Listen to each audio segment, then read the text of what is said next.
No episódio final do documentário Desbolivarianização da América Latina, Evandro Pontes fecha o ciclo dessa análise sobre o bolivarianismo respondendo à pergunta que atravessou a série inteira: existe uma saída? Ao longo dos episódios anteriores, a série demonstrou como o sistema bolivariano se sustenta sobre estruturas de poder, financiamento via narcotráfico e uma matriz ideológica visceralmente anticatólica. E neste trecho final, Evandro Pontes avalia se as reformas institucionais seriam suficientes para desmantelar esse sistema. Porque a captura de Maduro pelo presidente americano Donald Trump não representou o fim do bolivarianismo? Será que alguma reforma política de superfície? Assista agora à resposta para esta questão moral deste problema. Se a raiz do problema é moral, essas reformas institucionais seriam suficientes? Não, claro que não. De modo algum, você não resolve problema de fundo moral com burocracia. Todas as reformas que são de natureza institucional, elas visam meramente mexer no edifício burocrático, nas estruturas burocráticas, né? E burocrática no seu sentido literal do termo, né? São as estruturas de escritório, são os escritórios que são responsáveis pela distribuição do poder e pela execução do poder em si, né? Então, se os problemas que a gente analisou ao longo da série têm profunda raiz moral, e não no sentido de poder moral, né? Como o Hugo Chávez tentou dar o nome para não só o Hugo Chávez, mas isso vem desde Bolívar, né? Bolívar dizia que precisava de um poder moral, e na verdade o que ele chama de poder moral é meramente um controle de consciência que ele quer fazer. Mas o que a gente está falando aqui é que é um problema de ordem moral no sentido teológico, né? Então é uma sociedade despida de valores. Então, na medida em que você faz meramente uma reforma do judiciário ou faz alguma reforma na estrutura de Estado, elimina esse poder moral, muda a estrutura do poder eleitoral, você vai ter um efeito, você vai ter uma mudança, mas é um efeito de médio para curto prazo. Depois, toda essa estrutura acaba sendo capturada por esse vácuo moral. E a Igreja, sob o Vaticano, como é hoje, essa correção moral seria possível? Da forma com que a Igreja se orienta desde o Concílio Vaticano II, não. Porque a gente tem dois problemas centrais ali na doutrina bolivariana, né? O maçonismo, toda essa estrutura de poder com características maçônicas, e o tráfico de drogas no centro de toda o sustentáculo econômico. Uma coisa que me chama muito a atenção é o total silêncio da Igreja em relação à questão da droga, né? O Papa Francisco já falou de árvore, já falou de inteligência artificial, já falou de foguete, já falou de um monte de temas atuais, do adornamento. Mas tem duas coisas que a Igreja não abre a boca. Não tem uma encíclica. Normalmente as manifestações elas são muito pontuais ou muito colaterais. O primeiro delas é aborto, né? E esse problema existe na Venezuela. Então, aborto é um problema sério. A Igreja não enfrenta essa questão de maneira direta. Não existe uma encíclica, uma orientação direta da Igreja, uma explicação direta da Igreja. A França fez o que fez, colocou o aborto como um direito constitucional, a Igreja se calou, não falou nada, não excomungou Macron, não fizeram absolutamente nada em relação a esse tipo de coisa. E o segundo tema, e essa Igreja ela é mais omissa ainda, é a questão referente à droga. Não só em relação ao comércio da droga, ao tráfico, à produção da droga, mas em relação ao consumo de drogas. Esse papado do Leão XIV tem sido mais ainda omisso em relação a esses temas. Não só em relação ao tema do aborto, mas em relação ao tema do tráfico e do consumo de drogas. A igreja não passa a orientação para as pessoas de que as pessoas que consomem droga, elas vão para o inferno. Ninguém diz isso claramente às pessoas. Quem consome droga vai para o inferno. A questão da toxicomania ser ou não um problema de saúde pública e ser encaixada numa CID, ser uma doença ou não ser uma doença, isso é uma discussão à parte. Mas a teologia tem que se ocupar dessa discussão, né? E quando essa discussão é ocupada, ela cai nas mãos de, por exemplo, um Júlio Lancelotti, que faz proselitismo em cima dessa situação, com a teologia da libertação, e todas as outras vertentes teológicas permitem esse apoderamento, ele se apodera da questão, né? Usando, obviamente, da falsa misericórdia da teologia da libertação. E o que precisa ser advertido para essas pessoas vão para o inferno se elas continuarem consumindo drogas, né? Não é só uma questão de saúde pública, que elas vão passar mal, ou elas vão ficar pobres, ou perder dinheiro, vai ficar viciado, ou vai ter problema. É muito pior do que isso. Os problemas que essas pessoas vão sofrer é na eternidade, é para sempre, né? Não existe santo drogado. Não existe. Simplesmente não há registro disso. Não há teólogo viciado em cocaína. Não existe. Isso precisa ser dito de maneira clara, expressa, direta. As pessoas precisam ter consciência de que se elas vão para o lado do consumo recreativo de drogas, porque não há outra motivação para o consumo da droga. O consumo da droga ele é essencialmente, como a jurisprudência gosta de dizer, um consumo recreativo. E as pessoas que se utilizam drogas não têm outra finalidade que não seja desordenar as suas paixões. Então suas paixões se tornam exacerbadamente desordenadas. Então as pessoas que consomem droga cometem crimes gravíssimos, cometem pecados mortais gravíssimos em relação à concupiscência. A pessoa que consome droga, ela se libera para a concupiscência. Ela libera a alma dela para uma possessão demoníaca. Essas pessoas consomem drogas para cometer crimes, para a famosa criar coragem de ir lá cometer crimes. Crimes de roubo, de homicídio, crimes de estupro, crimes terríveis, horrorosos, são cometidos por conta do consumo de droga. Então o consumo de droga leva essas pessoas para o inferno.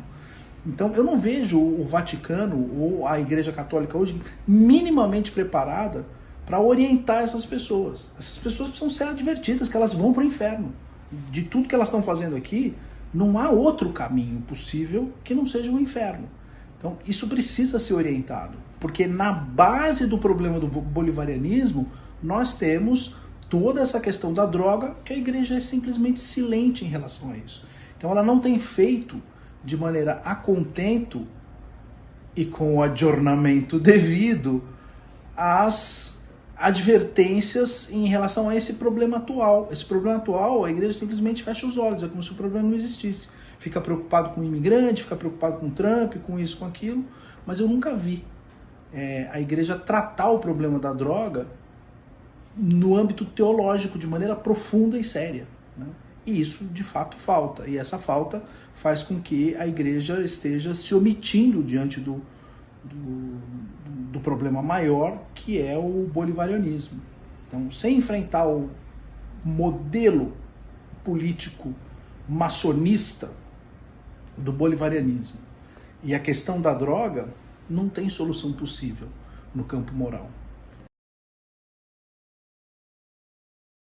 E se o tráfico parasse hoje, o sistema ainda sobreviveria? Não, de maneira nenhuma. De maneira nenhuma, porque o sistema hoje, como ele está desenhado, e aí falo do sistema, o sistema, do seu ponto de vista político mesmo, ele é integralmente dependente da cadeia de produção ao consumo de drogas. Então você tem inúmeros estados que são dependentes da produção e do comércio de drogas. Ao passo que você tem outros estados que são integralmente dependentes do consumo de drogas. Alguns estados são dependentes da produção e do comércio, né?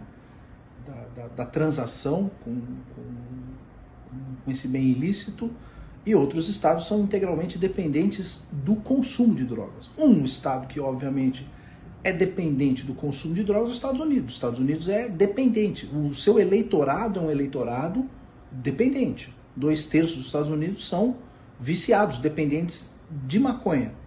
Essa é a razão pela qual os Estados Unidos têm urgência em legalizar, né, em flexibilizar o comércio da maconha, o comércio e a produção da maconha. E isso logo logo vai parar na cocaína e vai parar em outras drogas. O Brasil já está avançando nesse tema. Gilmar Mendes editou uma decisão recentemente para estender aquela decisão que havia sido dada pelo Alexandre de Moraes em relação à legalidade do porte de maconha, para que isso possa ser estendido para cocaína, né? É certo que o Gilmar Mendes ele já havia dado esse voto naquela ocasião e saiu vencido. Ele não poderia reabrir essa questão, por uma questão de litispendência. Mas como o Supremo Tribunal Federal tem praticamente um código de processo civil próprio, a questão foi reaberta e o Gilmar Mendes está trazendo essa questão para que a legalização do porte de maconha possa ser estendida para porte de cocaína, e daí a gente vai começar a estender para outras drogas. Isso já está acontecendo no Brasil, está acontecendo nos Estados Unidos, né? Então, isso é essencial para a manutenção do sistema. A droga é essencial para a manutenção do sistema. Não só a sua produção, o seu comércio, mas essencialmente o seu consumo. O consumo de drogas faz parte da manutenção do sistema. O sistema hoje, ele é 2/3 feito de maconheiro e cheirador de cocaína. Não é uma afirmação aleivosa, é um dado estatístico. 2/3 do eleitorado tem algum vício grave em droga. Então, hoje, a droga ela faz parte, ela é inerente ao sistema. Se você tirar o elemento droga, o sistema cai. Infelizmente é isso. Então, assim, a gente fica preocupado com a narcoditadura da Venezuela, a bolivarianização, a venezuelização do Brasil. Não, o problema é muito mais profundo do que esse, né? Porque o Brasil é o segundo maior mercado consumidor do mundo de maconha e cocaína. O Brasil é um grande mercado consumidor, então aqui também. Aqui não só a produção, o comércio, mas também o consumo. É elemento essencial do sistema. Sem a droga, o sistema não para em pé. Caso a desbolivarianização da América Latina nunca ocorra, como você vê a América Latina daqui 20 anos? Daqui 20 anos eu vejo a América Latina exatamente como ela está hoje, só que com carro voador, trem-bala, celular 8G, não sei, talvez algum toque de modernidade na imbecilidade e no status de decadência que nós já instalamos no mundo de hoje. A série ela é muito interessante porque ela mostra a bolivarianização, ela tem 27 anos, né? Então o que era a Venezuela há 20 anos atrás? A gente está em 2026, o que era a Venezuela em 2006? 2006 é exatamente o ano em que o Chávez começa a fazer a implementação a substituição, na verdade, do modo de produção ou dos critérios econômicos de geração de riqueza para a ditadura. Ele substitui o petróleo pela cocaína, pelo tráfico de drogas. Isso foi há 20 anos atrás. De 20 anos atrás para hoje, o que mudou? O Chávez morreu, entrou Maduro, tiraram Maduro, botaram a Dercy Gonçalves. De lá para cá não mudou nada, então daqui para 20 anos não vai mudar nada. O que eventualmente pode mudar na América Latina é algum carro voador, um 7G, um 8G no celular, nada mais do que isso.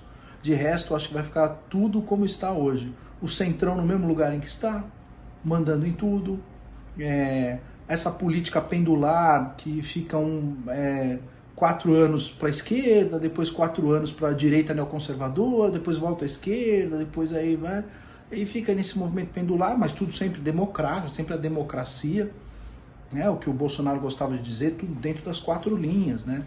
Dentro das 4 linhas, dá uma apertada aqui, às vezes entra um ministro um pouco mais rigoroso, depois diminui, aí entra um resort, troca o Toffoli pelo Pacheco, mas fica tudo a mesma coisa, não muda nada. O bolivarianismo sem o Nicolás Maduro sobrevive? Sobrevive, claro, claro. Ele sobreviveu sem o Chávez. Ele sobreviveu sem o próprio Bolívar. Ele sobrevive porque ele está acima, né? Como diriam os membros do PCC, o bolivarianismo é uma ideia. E para você destruir uma ideia é muito difícil, né? Ainda mais da forma com que o Trump fez as coisas. Ele simplesmente tirou o Maduro lá, mas ele manteve o Diosdado Cabello no mesmo lugar. Ele manteve todos os ministros da Suprema Corte da Venezuela no mesmo lugar, fazendo a mesma coisa com as mesmas crenças.